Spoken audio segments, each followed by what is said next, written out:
You are listening to KLRN Radio, where liberty and reason still reign. Most writers and radio show hosts know that to connect with your fans, you need to do more than just write books or record the latest podcasts. There are many different elements that go into forming an online platform, but there are also many hidden traps. To make matters worse, solid advice on how to survive the muddy waters is scarce. In the book Hidden Traps, I talk about some of the important issues of working with an online platform, highlighting traps that could put your physical or internet security at risk or be harmful to your reputation. Are your social media posts just links with a few disjointed words, making you look like someone who can't complete a sentence? Did your new website cost you more than you anticipated? Are you leaking your personal contact details across the web without even knowing it? Then you need Hidden Traps. Hidden Traps is now available in paperback and ebook from a variety of retailers, including Amazon, Barnes & Noble, and Kobo. Visit blackwolfpublications.com for more details. Do you need a car? Been shopping only to be turned down because of bad credit, low credit, no credit, bankruptcy, or divorce? Guess what? Today's your lucky day, because now you can buy a car, truck, or SUV, just about any vehicle. It's true. Bad credit doesn't matter. No credit doesn't matter. Bankruptcy or divorce, it just doesn't matter. As a matter of fact, your job is your ticket to your new vehicle. We're Auto Credit Express, and we've helped thousands of people just like you. Antonio H. told us, great company, got me connected, and the day I went in, I drove off in the car I wanted. 100% worth your time. Need a car? Get started now and drive off as early as today. Just text FINANCE, FINANCE, to 357-911 right now to get started. That's FINANCE, FINANCE, to 357-911. Auto financing the easy way. Text FINANCE to 357-911. KLRN Radio has advertising rates available. We have rates to fit almost any budget. Contact us at advertising@klrnradio.com.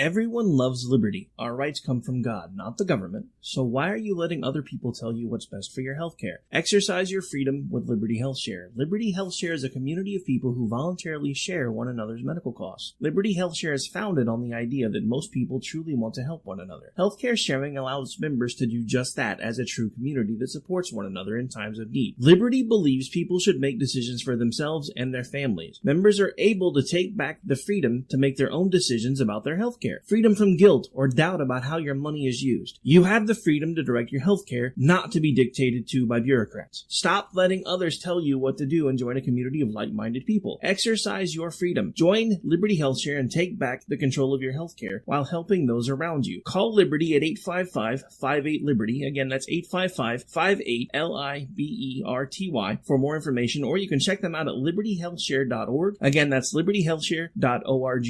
My son was in the Army back during Desert Storm, but even then he wanted an MBA. He looked at a dozen schools, but only one offered the online education and flexibility he needed while he was in a tent in Iraq. Grantham University. Turns out that Grantham's been delivering affordable, relevant college and advanced degrees for over 65 years. Heck, if they can deliver a quality education to a soldier in a tent overseas, think about the flexibility Grantham can offer you so you can earn your degree too. It doesn't matter how complicated or full your life is. If getting a degree is on your bucket list, you'll want to do what my son did. You'll want to call Grantham. Find out how easy it is to get started on your education so you can check that college degree off your bucket list. Call Grantham right now. 800-910-1370. That's 800-910-1370.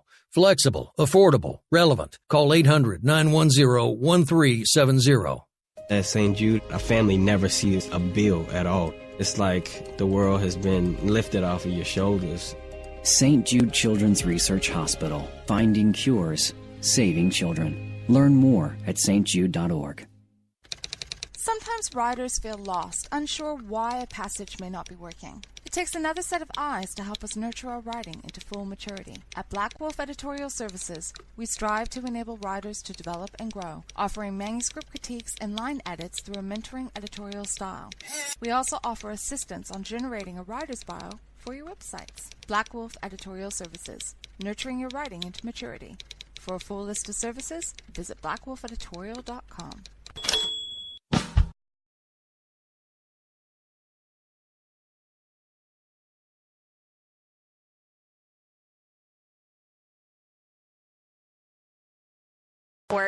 We are the network dedicated to empowering the individual, illuminating the truth, defending American exceptionalism, and inspiring future generations. Stay connected and get involved at lanterns.buzz for great radio. Get commentary and news of the day. Lanterns.buzz. You are listening to KLRN Radio, where liberty and reason still reign. Allied reinforcements have arrived from the west. Incoming transmission.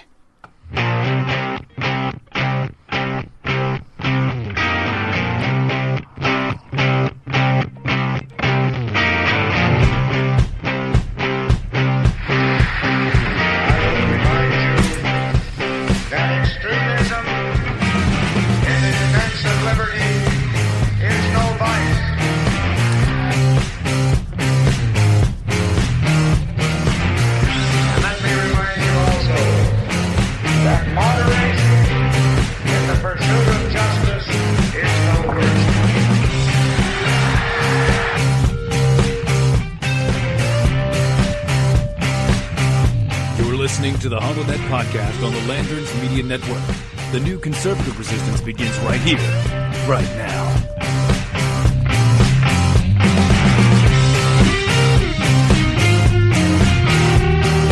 Allied reinforcements have arrived from the west.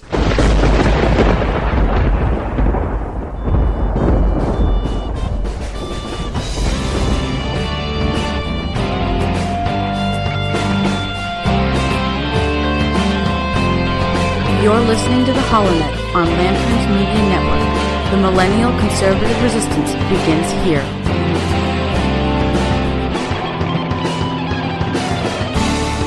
Oh yes, ladies and gentlemen, boys and girls, children of all ages, the new millennial conservative resistance does indeed begin right here, right now, with you. You were listening to the Hollownet podcast on the Lanterns Media Network and also on KLRNradio.com. KLRNradio.com are wonderful, veritable syndicators.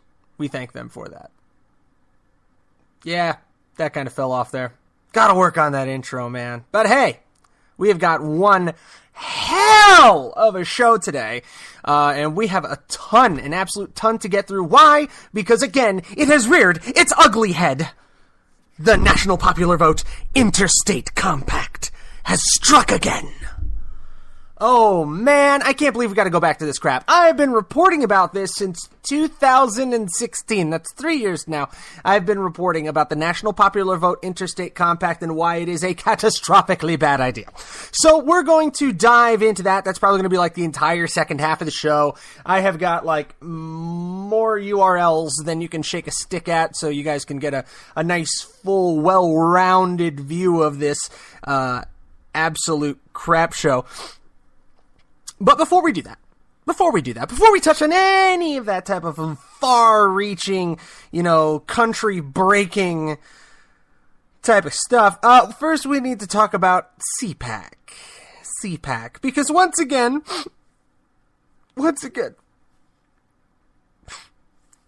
I couldn't go! Yeah, well, that happens. I live in Arizona, CPAC's in Washington, D.C., and I have a job. Yeah. Ooh. Next year, right? Next year. We're going to start saving now. I'm going to throw it up onto the Subscribe Star and to the Patreon. Send the Hollownet to CPAC. And, maybe we'll pull it off this year. Maybe. Supporters like you can send me to CPAC to go shake hands with Ted Cruz and interview people like Sam Sorbo is over on the Mojo 50 right now. Oh, such jealousy and rage. But anyway, CPAC. President Donald Trump, the Trumpster himself, the Don. President Trump gave a whopping 2-hour and 22-minute speech, the longest speech on record at CPAC 2019. I have yet to listen to the entire thing in its entirety. I've caught some pieces of it. I've read transcript, but what I want to point out here, I'm not going to point to any specific items that he said, although I'm going to point you to a couple stories that do. What I want to point out to you is the two abjectly opposite realities that we currently inhabit as a nation. And we're going to go picture in picture for this real fast. So anybody watching on Facebook, YouTube, TuneIn, iTunes, you're not if you're not watching on Facebook, YouTube, or BitChute, you're not going to be able to see this. So log on to thehollownet.com. You can find it there. Hollownet on YouTube, Hollownet on BitChute as well, and Facebook.com/Hollownet to see this. So we're going to, and I'm going to need to shower after this, we're going to Vox. Ugh. Vox reports, Amanda Sakuma says, the 7 most bizarre moments from Trump's long-winded CPAC rant. By Amanda Sakuma, again, it's March 2nd. The off-script expletive-dropping Donald that we first met on the campaign trail in 2015 is back in front of the cameras. Trump took to the stage at the Conservative Political Action Committee conference this weekend for a long-winded and very quotable rant against the many perceived villains weighing down his presidency, namely the media, federal investigators, and socialist challengers. I can't believe she actually put socialist in quotations, despite the fact that Bernie Sanders is an repeatedly avowed socialist. And Kamala Harris has also come out in support of socialist policies. So, why the quotes? Anyway, socialist challengers in 2020. He started off the event by bear-hugging a staff with the American flag. Look at that wonderful photo. Look at that. Oh, that's a picture moment right there. That's a Kodak moment, what they used to call that when I was a kid. Anyway, reportedly, he set the tone for the rest of his appearance, reportedly the longest speech of his presidency. First public address since his trip to Vietnam, that ended abruptly without a deal. Hey, we need to talk about that deal real quick. This is not on the show sheet, so Matt's going off book. Okay, so this Vietnam debacle, okay?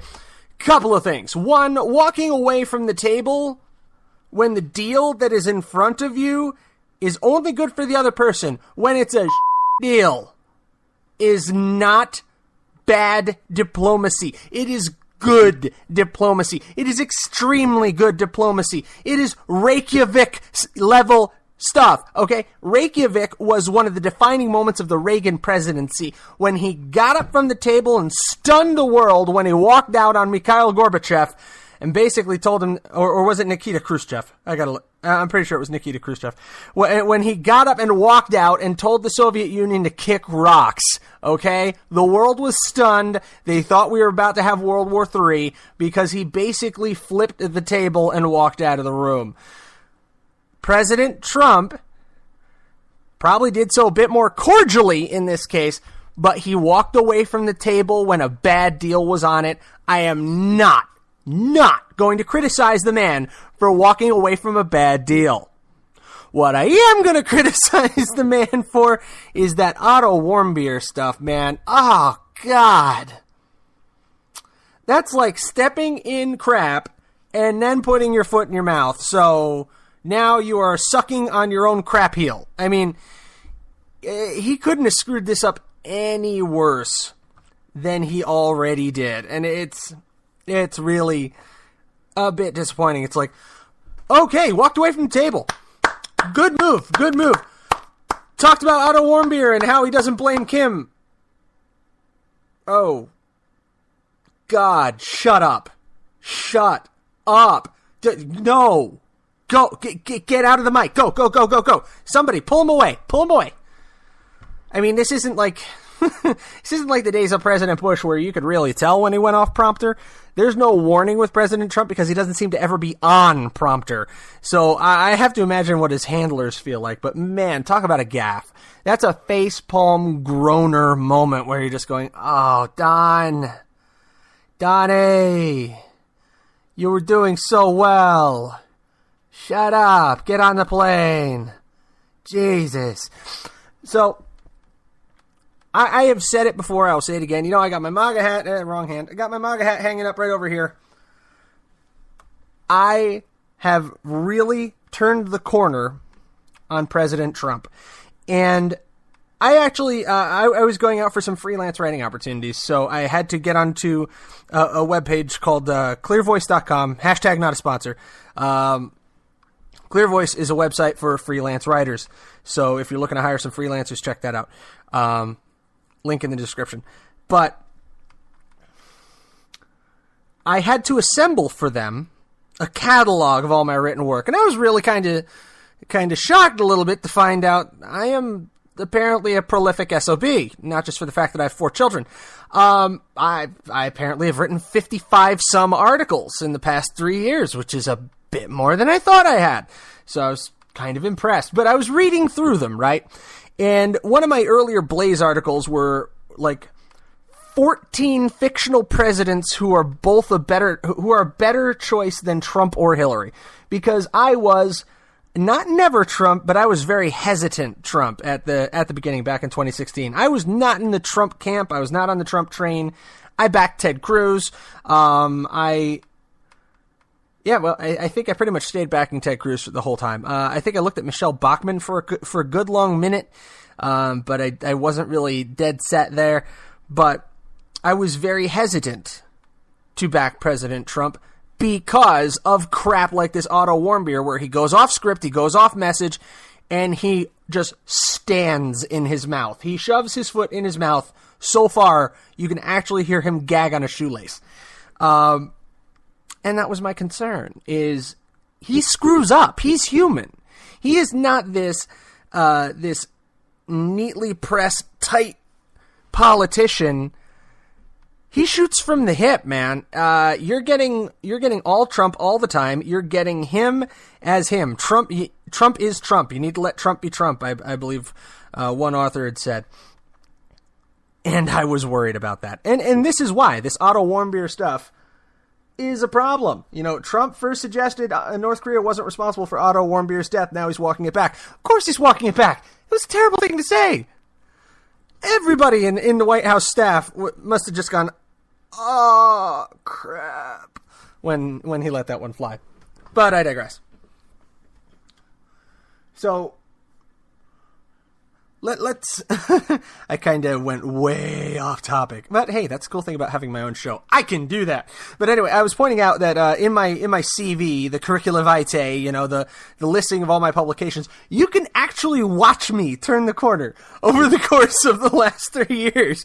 Where I'm like, I'm not so hot on President Trump. I don't want to, get in Trump right then. I'm like, okay, well, he's the nominee, and we're going to back the nominee, and then, okay, he's actually doing a pretty good job, and hey, this guy's not bad, and would he please shut up? And if you go back and listen to the shows, you can watch it and listen to it happen. Until you get to today, where I am pretty much coming right out and saying, yeah, Trump 2020, dude. Trump 2020. We don't really have a better bet right now, because this president really does make moves and make actions commensurate to his promises. He actually is trying to get to his promises. He has not achieved anything, but it's more than we've seen from any Republican president in my lifetime. So that needed to be said.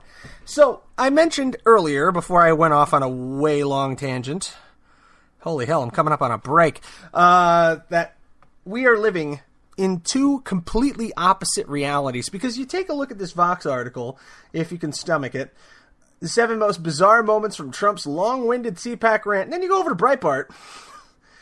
Donald Trump thrills CPAC crowd with record-long speech lasting over 2 hours. And, the president with his fist raised in triumph. I wonder if anybody's going to call him out on that being a black power symbol. But anyway, you listen to Breitbart's coverage.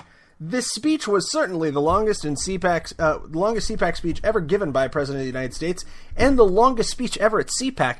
It is also described as the longest speech of his presidency. Trump stopped to hug the American flag after he took the stage at 12:14 p.m. Eastern Standard Time to his favorite American anthem, "Proud to be an American," by Lee Greenwood. He began his speech by recalling his first big political speech at CPAC in 2011. "I enjoyed it so much I came back for a second time, then a third, and then I said, what the hell, let's run for president," Trump said. The president had a prepared speech and teleprompters set up, but soon abandoned them to discuss what was on his mind. Remember what I told you about teleprompters before? You know, I'm totally off script right now, and this, is how I got elected, by being off script, he said. And if we don't go off script, our country is in big trouble, folks. Trump spoke at length about his presidency, telling stories about his experience in the White House during the government shutdown, his trip to Iraq to meet the troops. He ripped the ongoing investigation by congressional Democrats, the FBI, and special counsel Robert Mueller. So you just hear and you see such different, diametrically opposed types of coverage here. You see glowing praise of the president coming from Breitbart, and scathing rebuke coming from Vox. And the truth lies somewhere in the middle. I was a little taken aback and maybe a little disquieted by just how many expletive drops the president had during his CPAC speech. He seemed to forget that he's no longer a candidate on the stump, but is actually the sitting president of the United States.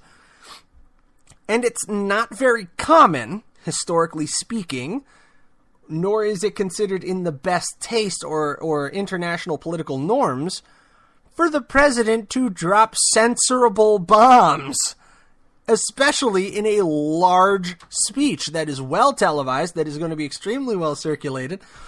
I mean, it used to be back in the day that if the president stubbed his toe and said, "Damn it," while he was, out for a jog, that would be on the 5 o'clock news.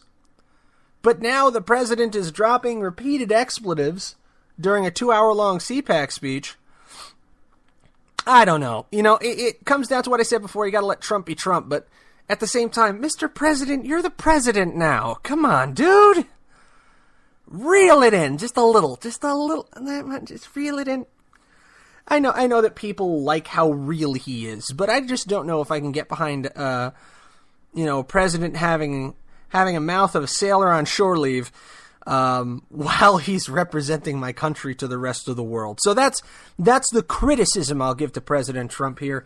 The great praise that I'll give to President Trump was in a very, very unexpected vow that he gave us. This is off of Reason, their hit and run blog, that he promised CPAC 2019 attendees that he would soon sign an executive order to force universities and colleges to do a better job protecting the free speech rights of students. Now, if you, like me, are a supporter of Steven Crowder and the Louder with Crowder team, you may have seen their Change My Mind segments at UT Austin. If you also like Ben Shapiro, or if you keep up with conservative news at all, you would know well of the UC Berkeley debacle that happened when Ben Shapiro attempted to speak there. And if you listen to the Hollownet podcast here, you would know that Grand Canyon University very nearly did not allow Ben Shapiro to speak here in Arizona, despite them being one of the larger Christian, conservative, privately owned universities. That's something. So this is definitely an issue that has called out for a high-level response and that Congress has remained completely mute upon. And I laud and applaud the President of the United States for standing in the gap on this one. He said, "Today I am proud to announce that I will be very soon signing an executive order requiring colleges and universities to support free speech if they want federal research dollars." The White House declined to answer the New York Times questions about the matter, but an official with knowledge of the executive order confirmed to Reason that a draft exists. Indeed, the plan is to penalize universities that do not protect free speech by taking away their federal grants. Thank you, Mr. President. Excellent. Outstanding. To justify the executive order, Trump referenced an incident involving Hayden Williams, a young conservative activist who was punched in the face at the University of California, Berkeley, while helping recruitment for the conservative advocacy group Turning Point USA. The police arrested a suspect on Friday. Neither Williams nor his presumed assailant are Berkeley students. This was widely covered by groups like The Blaze and also the New York Times. Dude got punched in the face just for standing on a college campus wearing a MAGA hat. Come on! Whether free speech is currently in crisis on college campuses is a hotly debated issue. No, it's not. No, it's not. There are people with fact on their side, and there are people who are defending the how should I put this gently? They're defending the SJW brass in these colleges. They're defending the built-in, baked-in socialist, liberal, progressive bias in these universities that are protected by nothing more than tenure and cowards. Tenure and cowards. Okay? When you have professors who are calling for people to be doxxed and attacked. When you have professors who are calling for the slaughter of law enforcement officials, as featured on The Blaze earlier this week. One California professor was outwardly calling for all police officers to die. I think there's a limitation to what tenure should protect. I digress. To the extent that there is a college free speech problem, most of it is cultural. As I explain in my forthcoming book, Panic Attack Young Radicals at the Age of Trump. Pre-order here. Okay. Robbie. Nice. You're supposed to put that after the article, bro. After. In the footnotes. It's called link in the description. Anyway. There are some far-left activist students who view speech that they disagree with as a form of violence, and they insist on shutting down controversial speakers on self-defense grounds. It is this tiny liberal minority making life difficult. I'm sorry. They might be a tiny liberal minority, but they are supported by the bureaucratic majority in those colleges. When they threaten violence against conservative speakers, they force university administrations to spend more money on security, costs that are sometimes passed along to other students. No, here's what you do. You take those people and you throw their asses out. Allow me to be completely clear on that. Expel them. You're going to threaten violence on a campus in response to someone else speaking that's making terroristic threats, which is a crime, that is inciting violence, which is a crime. Throw their ass out. I don't know if I could be any clearer than that. Speech, which is not inciting to violence, directly calling for violence. Ben Shapiro doesn't do that. Steven Crowder doesn't do that. Conservative speakers at large don't do that. Don't have a tendency to. There have been some, yes, but I'm talking about by and large, they don't do that. Speech that does not incite violence is not violence itself. Hell, speech that incites violence is not violence in and unto itself. It merely leads to violence. We have to remember this. We have to remember freedom of speech is sacrosanct and absolute. Whew, wow. I'm on a long run today. Ran a little long into that topic there. But yes, very happy with the president's actions at CPAC by and large. Keep the language down, but definitely push ahead on free speech. I realize how hypocritical that sounds, but you have to realize one is a man representing an entire nation, and calling for a little decorum on his part is not inhibiting his free speech. However, threatening violence on conservative speakers on college campuses, is. So, on that note, we're going to take a really quick break, and when we come back, we're going to dive into some news coming to us from across the pond, and we're going to very briefly touch on H.R. 8, which is the House of Representatives bill calling for comprehensive background checks, in addition to those already in place, on all types of firearm transfer. This is the next step in the abrogation of the Second Amendment. You're listening to the Hollownet podcast here on the Lanterns Media Network and KLRNradio.com. We'll be right back.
Allied reinforcements have arrived from the west.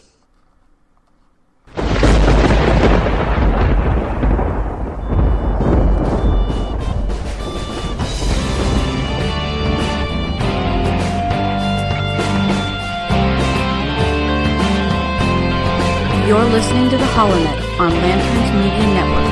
The millennial conservative resistance begins here.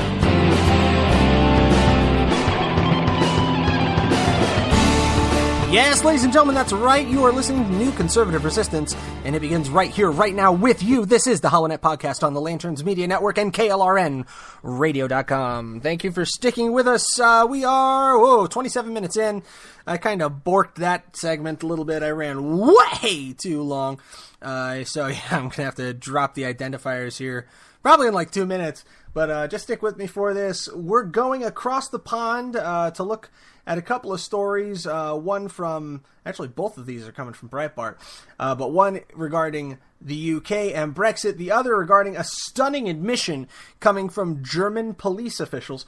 But first, before we do that, we're going to be looking at H.R. 8, right here, CNN Politics. House sends gun background check bill to the Senate with bipartisan support. Bipartisan support. Now, when you hear bipartisan support, you think like, wow, man, the Democrats and the Republicans, they actually got together. They agreed on something. No, they got like 8 Republicans who are moderate Republicans, who are blue dog Republicans. They got them to cross. These are not conservative Republicans. House of Representatives on Wednesday passed significant gun control legislation for the first time in more than 2 decades, a move that Democrats hope will intensify a pressure campaign for a vote in the Senate. The Universal Background Check Bill, H.R. 8, requires background checks on all firearm sales in the country. All of them. My father-in-law sells me a gun. We have to go to a gun store and get a background check. Now, as touched on by Glenn Beck earlier this week, and something to look into, given the fact that banks are yanking support away from gun dealers, saying that we're not going to process transactions for them, that's going to make it a little hard to transfer your firearms then, isn't it? So, currently, only licensed gun dealers must perform background checks for anyone seeking to purchase a firearm. Most unlicensed sellers do not. H.R. 8 would make that illegal. There are exemptions to the law, like gifts to family members and transfers for hunting, target shooting, and self-defense, according to the House Judiciary Committee website. Well, what if they don't want to gift it to me? What if they want to sell it to me? I mean, that's an expensive gift. That makes no sense. The measure passed 240 to 190. 8 Republicans voted for the bill, and 2 Democrats, Jared Golden of Maine and Colin Peterson of Minnesota, voted against it. Good for them. Nice to see some Dems with a set. The bill will move to the Senate, where it is unlikely to pass in the Republican majority chamber, as legislation often needs 60 or more votes to advance. Unlikely, more like snowball's chance in hell. But this does point out a really critical issue. And we've been saying it. If the Democrats control the House and the Senate and the presidency, they are coming for the guns. They are absolutely coming for the guns. Quick break, studio IDs, and we'll be right back. You're listening to the Hollownet Podcast on the Lanterns Media Network.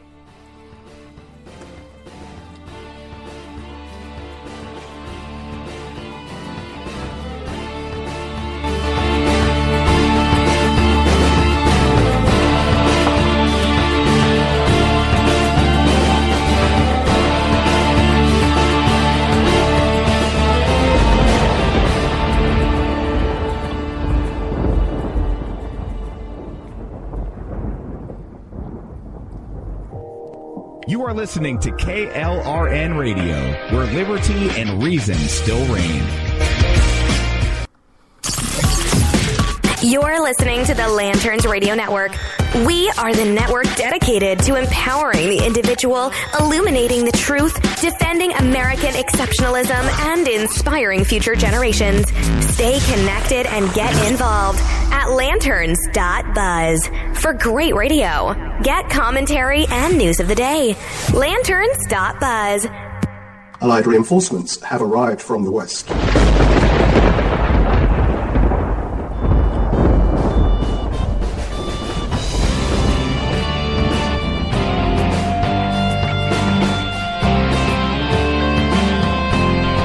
You're listening to the Hollownet on Lanterns Media Network. The millennial conservative resistance begins here.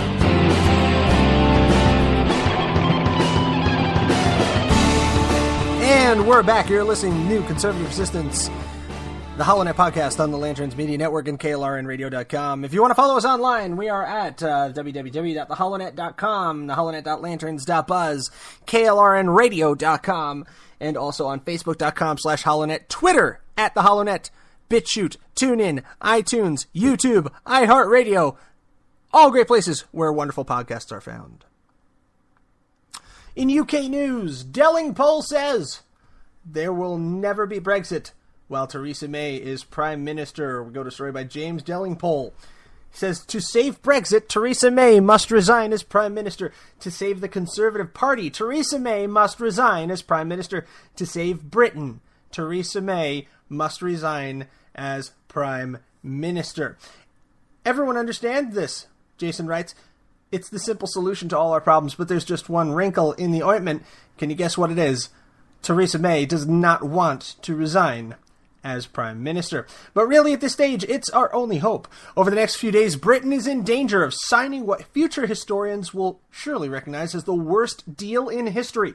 The deal, as was always the attention of the European Union's chief negotiator, Michel Barnier, is so bad that most people who voted leave will wish they had never bothered because, amazingly, it will leave Britain worse off than if it had remained a member of the EU. This is the Chequers Agreement, as we've previously discussed.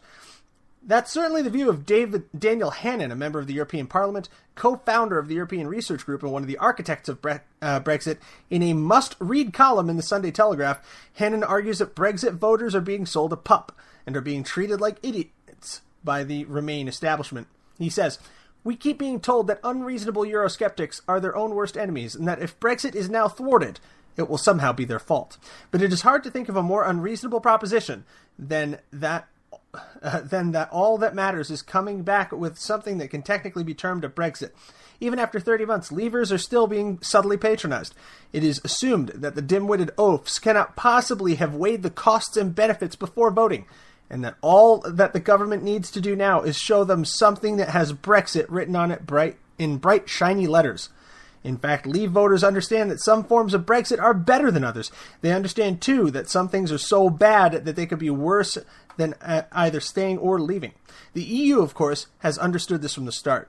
As Michel Barnier put it in 2016, "I'll have done my job if in the end the exit terms are so bad that the British would rather stay in the EU."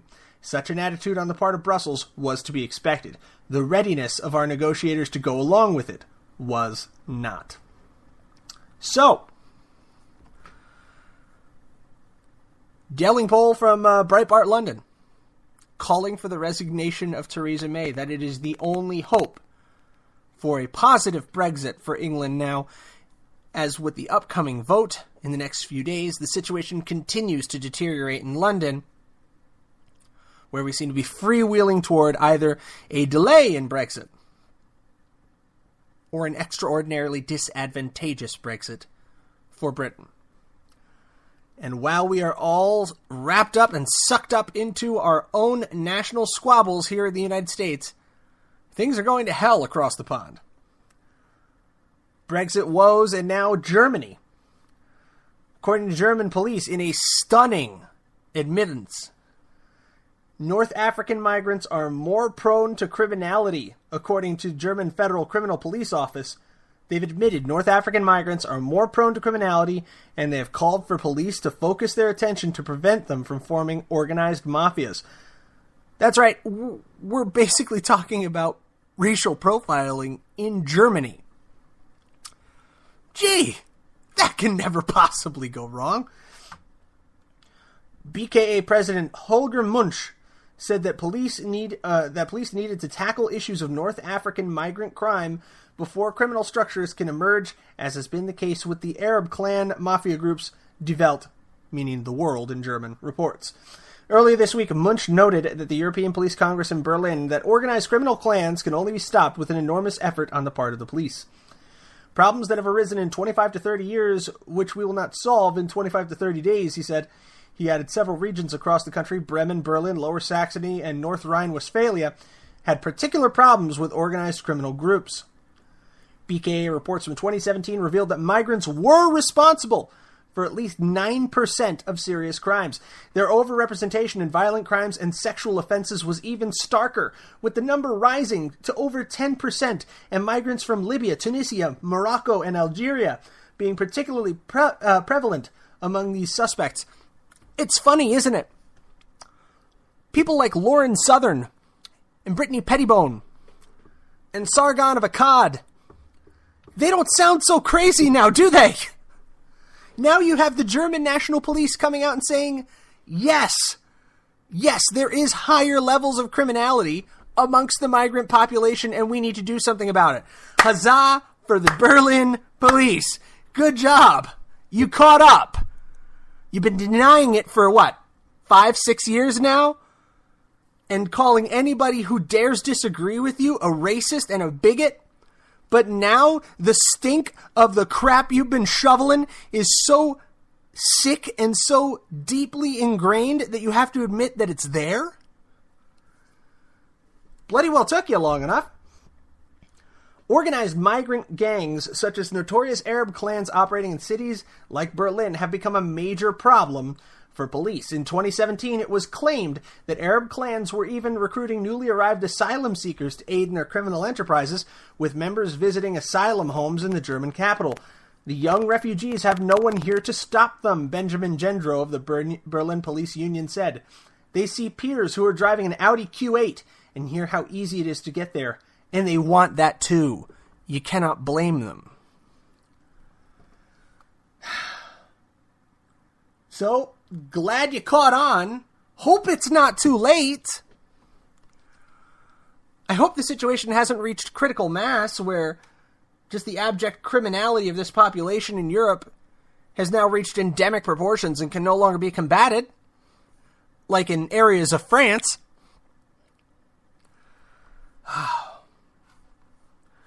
Well, I digress.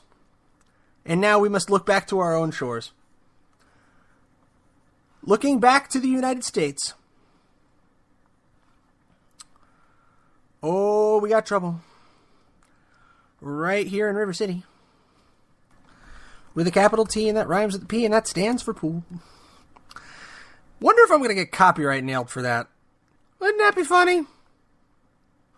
That would be funny. If just for singing a few bars of trouble.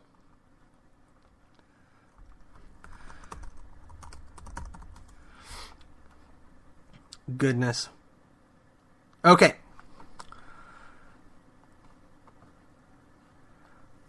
First thing we need to address, and I've addressed it before, again, links in description, 2 stories that I wrote in 2016 for the Blaze. State legislatures could render 22 states silent in election, and you don't vote for president. You weren't meant to either. Touched on this topic. It is the Electoral College. And ladies and gentlemen, we must save the Electoral College. We must save it from being disbanded. It has become a common trope on the left to call for the abolition of the Electoral College and for a direct national popular vote, and there cannot be any understatement to how catastrophic that would be. I outlined this story in the Dominion of the Coasts, another story that's located on the Hollownet.com. Link will be in the description. You can check that out as well, about the political changes that have rocked our country. Here it is on lanterns.buzz. Dominions of the Coast, the future of conservative America. The mobility of the American population and the divide between the coasts and the cities and the heartland and the country. It's right there for the world to see. There are 3 ways we can move forward. First, and I think one of the best, is maintain status quo antebellum before the upcoming civil war that I hope never comes. We keep the Electoral College the way it is, the way our founding fathers envisioned it, controlled by the state houses, to do so as they will. The way the Electoral College is run right now, sorry, commercials on lanterns, is that each individual state decides how their electoral votes will be apportioned. That's the way it is set out in the Constitution of the United States. And the vast majority of states have a winner-take-all or first-past-the-post provision, where, based on one party or another getting a majority, not a plurality, but typically a majority of the state's popular votes, so 51% of your state votes Republican, all, in Arizona's case, 11 of your Electoral College votes turn red, go to the Republican candidate, right? The other option, which I believe exists in Minnesota and one other state, I think, let me see, proportional Electoral College states. Nebraska and Maine. They do not follow the winner-take-all rules. In these states, there can be a split of the electoral votes among the candidates for a state system for the proportional electoral votes. For example, Maine has 4 electoral votes in 2 congressional districts. So there can be a split in Nebraska and Maine.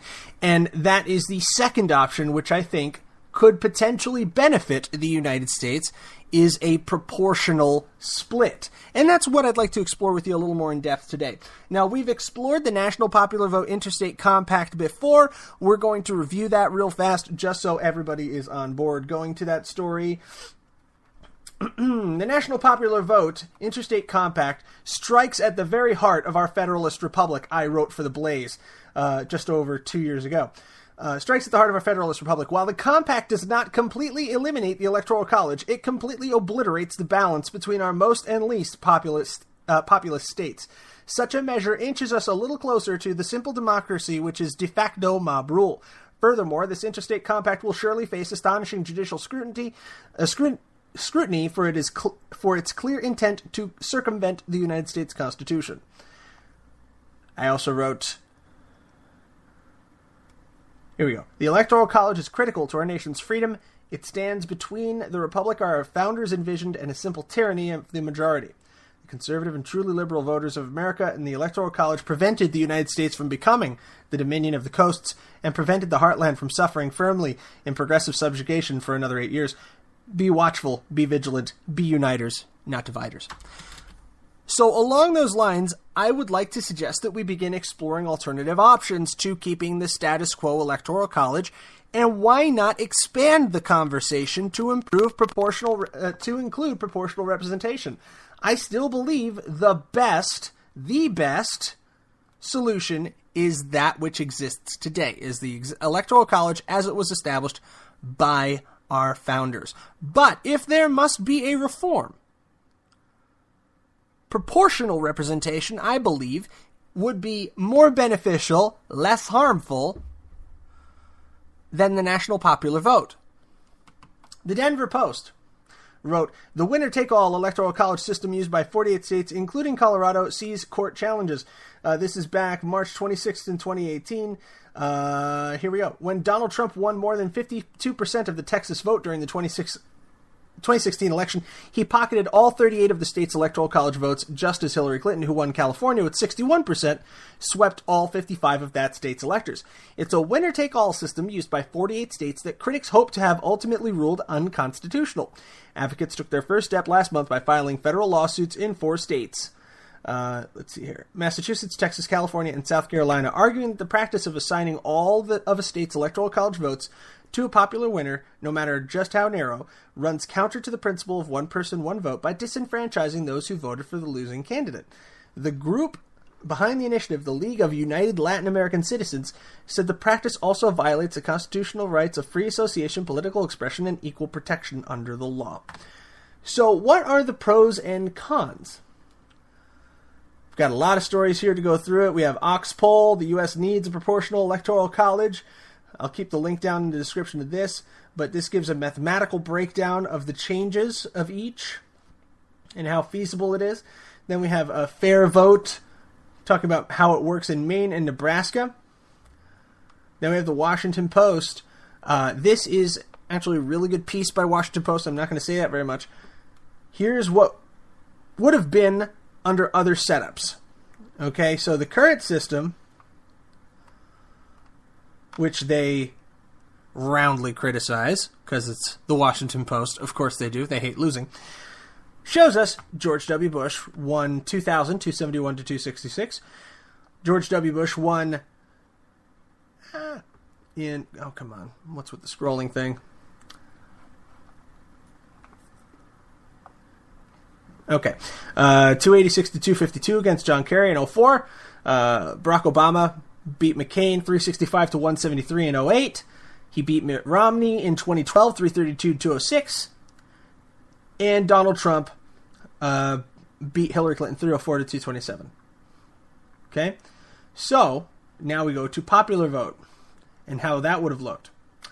In 2000, Gore would have beat Bush. In 2004, Bush would have beat Kerry. In 2008, Obama would beat McCain again, and Obama would beat Romney again in 2012. And in 2016, Hillary Clinton would have beaten Donald Trump. Notice something? That is one Republican victory, and that's a farce right there because Bush wouldn't have been the incumbent, and Kerry would not have been the Democrat running. It would have been Al Gore running again. So this is a wash. So honestly, I believe we would have seen Democratic victories in the last 5 presidential elections. That's what the national popular vote does for you. Now, if we look at a proportional system, in a proportional system, the 2000 election would have still gone to George Bush, but neither of them would have gotten the 50% needed, so it would have gone to the House of Representatives. Okay? In 2004, still would have gone to George Bush. 2008 would have gone to Barack Obama. 2012 would have still gone to Barack Obama. So not a major change here. 2016, no candidate would have made the minimum 270, so it would have gone to the House, where the House would then vote for president. So this, I think, is the middle ground. I think this is the compromise between the two concepts, and I think it needs to be inserted into the conversation, because right now the only two things we're hearing about are national popular vote and the existing Electoral College. I'm in favor of the existing Electoral College, but this is a middle ground system that nobody seems to want to think about. Why? Because this is a middle ground system that actually gives the third parties relevance. Now, the other concepts that are there are parliamentary and contingent. The parliamentary system would have given Bush the election both times in 2000 and 2004. In 2008, it would have given Obama the election. In 2012, it would have given Romney the election.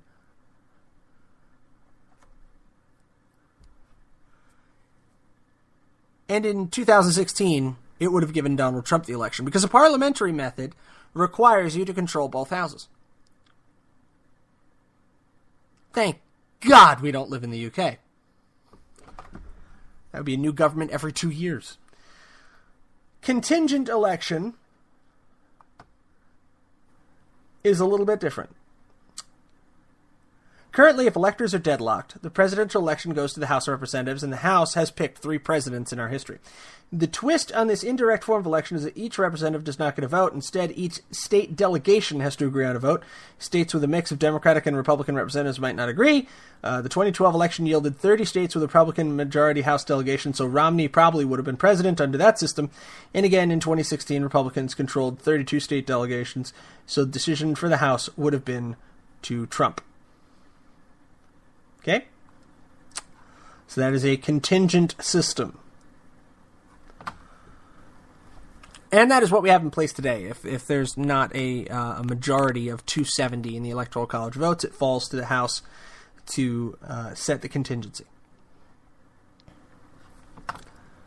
So I want to review this with you. And we're probably going to do it again in a couple of different shows. Like, we can look to the John Birch Society, who says, "Save your freedom from a tyranny of the majority. No national popular vote." And I am inclined to agree with the John Birch Society on this topic. The national popular vote would be catastrophic for the United States. We cannot allow it to happen. And now I'm running up on top of the hour. All right. I was going to try to make more time for this, but unfortunately I started ranting, and that's what happens. But I'm going to talk to you directly today.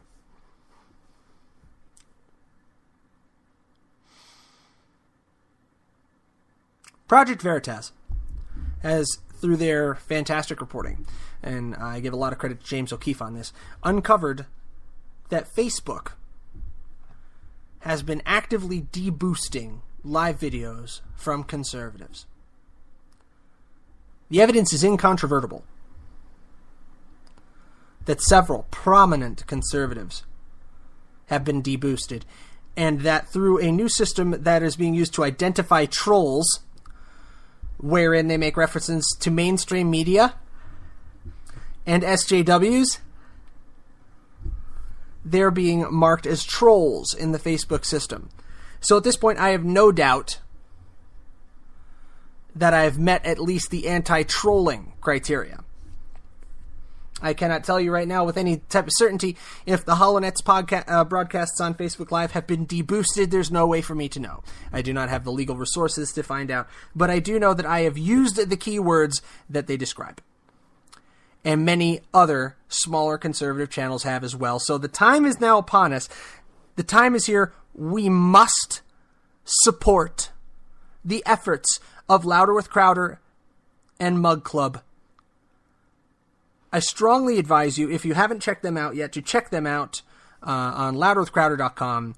See if you can join Mug Club, because right now we need to rally behind the highest flag in the battle group, okay? And right now that is Steven Crowder. His banner is the tallest. He is the #1 conservative YouTuber out there.